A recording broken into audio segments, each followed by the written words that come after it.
గతంలో మీకు గుర్తుంటే అప్పట్లో టీడీపీ తరఫున జూనియర్ ఎన్టీఆర్ ప్రచారం చేసినప్పుడు కానీ, ఆ తర్వాత కానీ టీడీపీ ఓటమి చాలా దారుణంగా ఇబ్బందులు పడుతున్నప్పుడు కానీ, మొన్న కూడా 2019లో టీడీపీ ఘోర దారుణ ఓటమి తర్వాత కూడా జూనియర్ ఎన్టీఆర్ రంగంలో దిగాలి, జూనియర్ ఎన్టీఆర్ చేతికి టీడీపీ పగ్గాలు అందించాలి, జూనియర్ ఎన్టీఆర్ నడిపించాలి టీడీపీని, ఇట్లాంటి మాటలు ఎక్కువగా వినిపించాయి. ఆ తర్వాత నారా లోకేష్ తన గ్రిప్ని ఆయన సంపాదించుకోగలిగారు, పార్టీ కంప్లీట్గా తన వశం అయ్యేలా చేసుకోగలిగారు. ఈరోజు చంద్రబాబు తర్వాత ఎవరు అంటే ఇంకా ఇదివరకు జూనియర్ ఎన్టీఆర్ పేరు అక్కడక్కడ వినిపించింది, ఇప్పుడు అది కూడా ఆస్కారం లేదు. పైగా పవన్ కళ్యాణ్ లాంటి వేరే వ్యక్తి, వేరే పార్టీ వైపు నుంచి వచ్చిన వ్యక్తి సపోర్ట్ కొనడంతో టీడీపీకి భవిష్యత్ అనేది నారా లోకేష్ అనేది ఇప్పుడైతే ఆల్రెడీ ఫిక్స్ అయింది. కానీ గతంలో ఎక్కువగా దీని మీద చర్చ జరిగేది మీకు గుర్తుంది. అట్లాగే జూనియర్ ఎన్టీఆర్ కూడా ఇటువైపు ఎప్పుడూ లేకుండా ఆయన సినిమాలో ఆయన హడావిడిలో ఆయన ఉంటున్నారు. ఇటువైపు తొంగి చూసే ఆలోచన కానీ రాజకీయాల్లోకి వచ్చే ఉద్దేశంలో కానీ ఆయన ఉన్నట్టు ఇక్కడ కనిపించట్లే ఈ మధ్యకాలంలో అయితే. ఈ క్రమంలో జూనియర్ ఎన్టీఆర్ యొక్క ఫాదర్ హరికృష్ణ యొక్క పెద్ద కొడుకు జానకిరామ్ చనిపోయారు కదా, ఆయన యొక్క కొడుకు, అతని పేరు కూడా నందమూరి తారక రామారావు అని పెట్టారు. అంటే ఇతను మునిమనోడు అవుతాడు. ఎవరికి? సీనియర్ ఎన్టీఆర్కి మునిమనోడు. సీనియర్ ఎన్టీఆర్ యొక్క కొడుకు హరికృష్ణ యొక్క పెద్ద కొడుకు జానకిరామ్ యొక్క పెద్ద కొడుకు నందమూరి తారక రామారావు. అంటే తన ముత్తాత ఆశీస్సులతో ఈయన వైఎస్ చౌదరి యొక్క డైరెక్షన్లో కొత్త హీరోగా, అంటే ఇంకో 4వ తరం స్టార్ట్ అయింది జూనియర్ ఎన్టీఆర్ నందమూరి ఫ్యామిలీలో.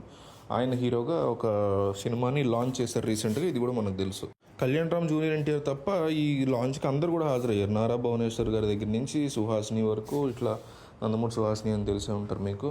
వాళ్ళు ఇట్లా చాలామంది నందమూరి ఫ్యామిలీకి సంబంధించినటువంటి మెజారిటీ పీపుల్ హాజరవ్వదగ్గ వాళ్ళందరూ కూడా హాజరయ్యారు. బట్ జూనియర్ ఎన్టీఆర్ని, కళ్యాణ్ రామ్ని పక్కన పెట్టారా, వాళ్ళే ఖాళీ లేక రాలేదా అనేది ఇక్కడ డిస్కషన్గా మారింది ఇప్పుడు. అయితే ఈ కార్యక్రమంలో మాట్లాడినటువంటి సీనియర్ ఎన్టీఆర్ యొక్క కొడుకు మోహన్ కృష్ణ, సీనియర్ ఎన్టీఆర్ చాలామంది కొడుకున్నారు కదా, వాళ్ళలో ఒక ఆయన అయినటువంటి మోహన్ కృష్ణ ఇండైరెక్ట్గా జూనియర్ ఎన్టీఆర్ పేరు ఎత్తకుండా కొన్ని వ్యాఖ్యలు చేసినట్టు మనకి అనిపిస్తుంది.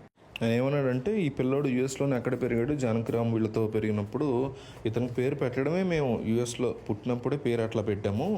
ఏమనంటే నందమూరి తారక రామారావుని పెట్టాము, జానకిరామ్ వాళ్ళ తాత మీద ఇష్టంతో తన కొడుక్కి ఆ పేరు పెట్టుకున్నాడు, అంతేగాని ఈ మధ్యలో పెట్టినటువంటి పేరు కాదు అని అనేసాడు ఆయన. అంటే ఈ మధ్య కూడా మీకు చూస్తే ట్విట్టర్లో అక్కడ ఎక్కువగా ట్రోలింగ్ జరుగుతుంది. నందమూరి మన జూనియర్ ఎన్టీఆర్ తారక్ పేరు వేరే ఉందని, ఏదో రసూల్ ఖాన్ అంటూ కూడా రకరకాల ట్రోలింగ్లు జరుగుతాయి. దానికి ఎటువంటి ప్రూఫ్స్ ఏం లేవు, కానీ ఏవో పాత ఆర్టీ ఆఫీసులు ఇవి చూపిస్తున్నారు ఆస్తిపత్రాలకు సంబంధించి.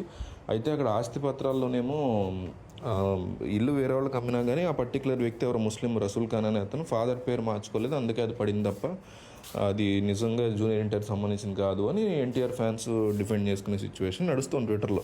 ఇది నడుస్తూ ఉండగా మధ్యలో పెట్టుకున్న పేరు కాదు, ఫస్ట్ నుంచి కూడా ఈయనకి అదే పేరు ఉంది మా వాడికి అని నందమూరి మోహన్ కృష్ణ ఈ సందర్భంగా చెప్పడం చాలా కాంట్రవర్సీకి దారితీస్తుంది.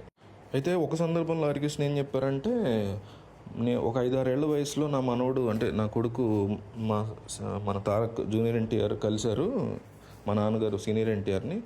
అప్పటికి తారక్ అనే పేరు ఉన్న వాడికి మా నాన్నగారే నందమూరి తారక రామారావు అనే పేరు పెట్టు, వీడికి నీ 3వ కొడుక్కి అని ఆయన అడగడంతోనే నేను పెట్టాను అని హరికృష్ణ బతుకున్నప్పుడు ఒక సందర్భంలో చెప్పారు. గతంలో కూడా ఏంటంటే ఈ ఫంక్షన్స్ ఏమైనా జరిగిన వాళ్ళు పిలవకపోవడం, పేపర్లో ఏదైనా యాడ్ ఇచ్చినప్పుడు వాళ్ళ పేర్లు కళ్యాణరామ్ జూనియర్ ఎన్టీఆర్ ఇన్వాల్వ్ చేయకపోవడం, ఇట్లా ఎప్పుడైనా కళ్యాణ్ రామ్ లాంటి వాళ్ళు జూనియర్ ఎన్టీఆర్ లాంటి వాళ్ళు అప్రోచ్ అవుతున్నా కూడా నందమూరి ఫ్యామిలీ దూరంగా పెడుతుంది వాళ్ళిద్దరిని అనే ఒక డిస్కషన్ నడుస్తుండడంతో ఈయన ఇట్లా అన్నారు. అది మరి ఇండైరెక్ట్గా కావాలనే జూనియర్ ఎన్టీఆర్ ఉన్నారా, ఆయన నార్మల్గా చెప్తూ అన్నారా అనే దాని మీద డిస్కషన్స్ అయితే నడుస్తున్నాయి. మీకు దీని మీద ఏదైనా కామెంట్ ఉంటే కామెంట్ చేయండి.